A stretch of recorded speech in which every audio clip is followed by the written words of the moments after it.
Hey guys, welcome back. We have another Mythic Legions review today. We have another goblin to add to the pack, Thumpp. He's from the Mythic Legions Wastelands series.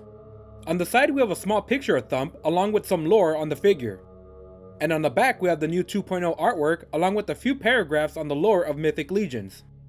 Mythic Legions come in easy to remove, collector friendly packaging. It's easy to get everything out without cutting anything. Thumpp is another goblin from the mountains of Gobhollow. As the nephew of King Noglin, Thumpp commands a small army of goblins who fights on the side of Gorgol Etherblade. Thumpp is known for his aggressive attitude and is feared and respected by those under his command, but the countless battles have taken toll on his body and mind over time.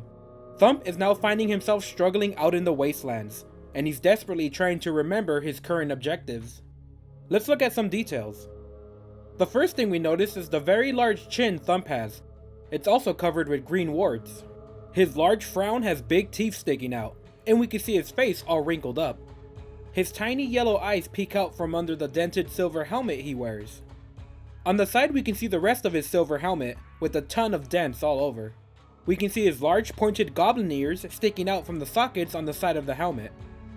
On the chest we have a dark gray armor, with the brown wash giving the armor a dirty grime. On the back we have more of that dark gray armor, with more of that brown grime. The two shoulder sockets will be covered up with armor later on. The shoulders have more of that grimy wash all over the plated armor. The heavy gauntlets have a thick rust applied between the plates. We have a large metal belt that wraps around his waist. Hanging underneath are large plates of armor, with a thick rust applied over them.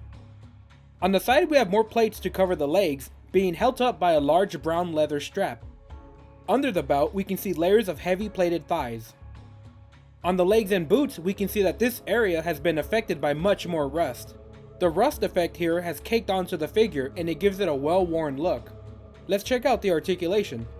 We have a ball-jointed head, shoulders that open and rotate, elbows that bend in and rotate, rotating forearms, a wrist that bends and rotates, a ball-jointed chest, and a rotating waist. We have legs that move forward and back and open, rotating thighs, knees that bend back with slight rotation, ankles that rotate and bend up and down, and a rotating foot. Let's check out all the accessories. Attached to the figure is a spiked neck guard with a layer of rust painted on. To install it, you remove the head and then you match the peg with the tiny peg socket on the back. We get a pair of shoulder armor made for the larger 1.0 bodies. They have a wash of rust over them along with matching paint. To attach the shoulders, you should first remove the head and the neck guard to make it easier to peg in the massive shoulder armor. After that, all you need to do is match the pegs with the socket on the back. Installing the shoulders completely changes the way this figure looks, from a scrawny goblin to a hulking warrior.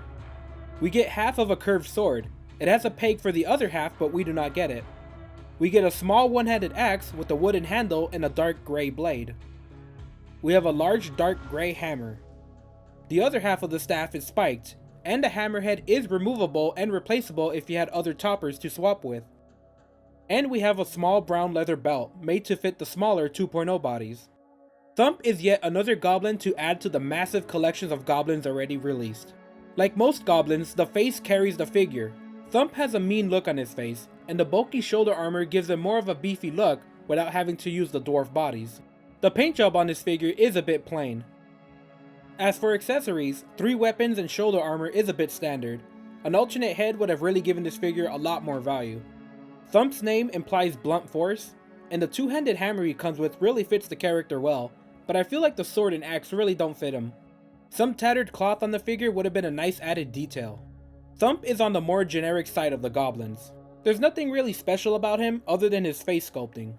I feel like for a wandering commander in the Wastelands, his armor could have been a bit more roughed up, and some other effects like torn cloth would have really completed this figure. Overall, he's just another goblin to add to the army. A unique face, but not unique enough to buy over the other goblins. If you're looking to complete or fill your goblin army, Thumpp is fine. His large shoulders make him look different from all the other goblins, but he doesn't really make a big impact on an already crowded collection of goblins. Alright guys, that's it for this review. More reviews are coming up soon, so check out my other videos while you wait.